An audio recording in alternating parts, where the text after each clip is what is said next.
Zat makanan. A. Tujuan pembelajaran. Setelah kegiatan pembelajaran satu ini, diharapkan Anda mampu 1. Mengidentifikasi zat makanan yang dibutuhkan oleh tubuh manusia. 2. Menjelaskan kandungan zat makanan yang diperlukan oleh tubuh manusia. 3. Menguraikan fungsi zat makanan bagi tubuh manusia. 4. Mendeskripsikan dampak kekurangan gizi bagi tubuh. B. Uraian materi. Pada dasarnya semua makhluk hidup harus memenuhi kebutuhan energinya dengan cara mengkonsumsi makanan. Makanan tersebut kemudian diuraikan dalam sistem pencernaan.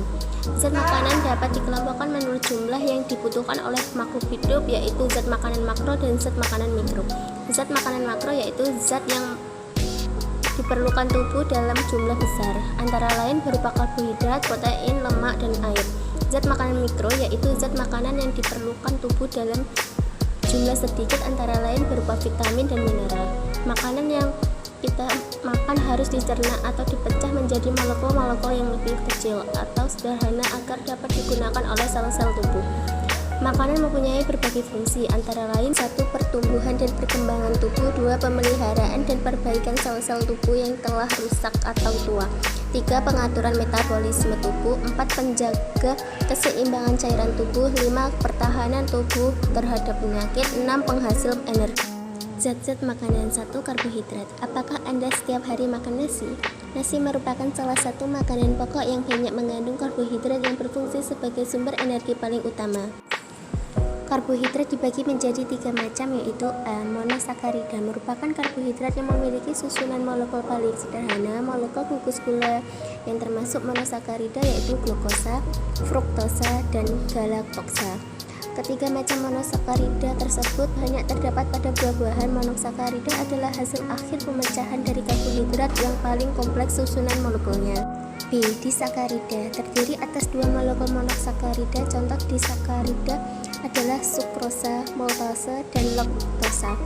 Sukrosa banyak terdapat dalam gula pasir yang dikonsumsi. Adapun maltose terdapat di dalam biji-bijian. Laktosa adalah karbohidrat yang terdapat dalam bahan makanan yang berasal dari hewan, misalnya air susu. C. Polisakarida merupakan karbohidrat yang memiliki susunan molekul yang kompleks.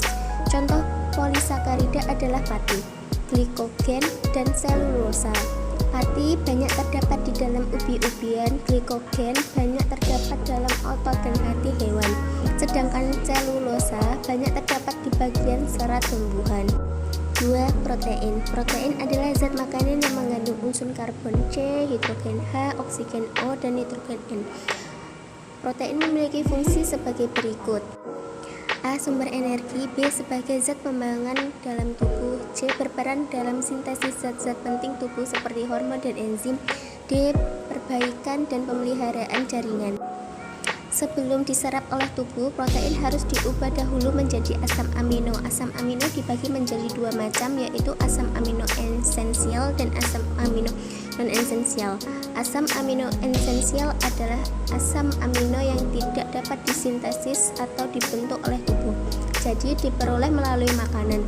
Sedangkan asam amino non-esensial yaitu asam amino yang dapat disintesis oleh tubuh. Bahan makanan yang banyak mengandung protein dapat digolongkan menjadi 2 macam, yaitu protein hewani dan protein nabati. Protein hewani adalah protein yang diperoleh dari hewan seperti daging, telur, dan ikan. Adapun protein nabati adalah protein yang diperoleh dari tumbuhan seperti kacang-kacangan. 3. Lemak. Lemak sering disebut lipid dan tersusun atas unsur C, H, dan O.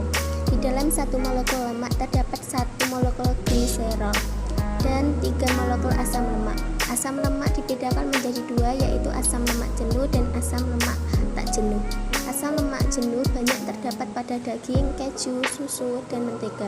Sedangkan asam lemak tak jenuh banyak terdapat pada minyak kedelai, minyak kelapa, ikan, dan minyak goreng.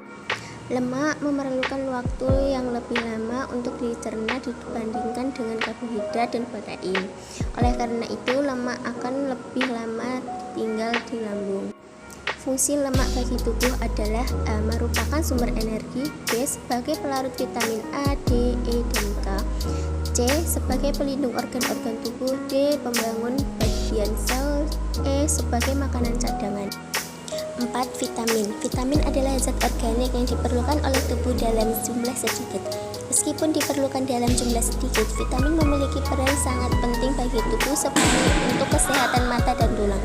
Semua jenis vitamin dapat dibedakan menjadi dua golongan besar, yaitu vitamin yang larut dalam air, vitamin B dan C, dan vitamin yang larut dalam lemak, vitamin A, D, E, dan K.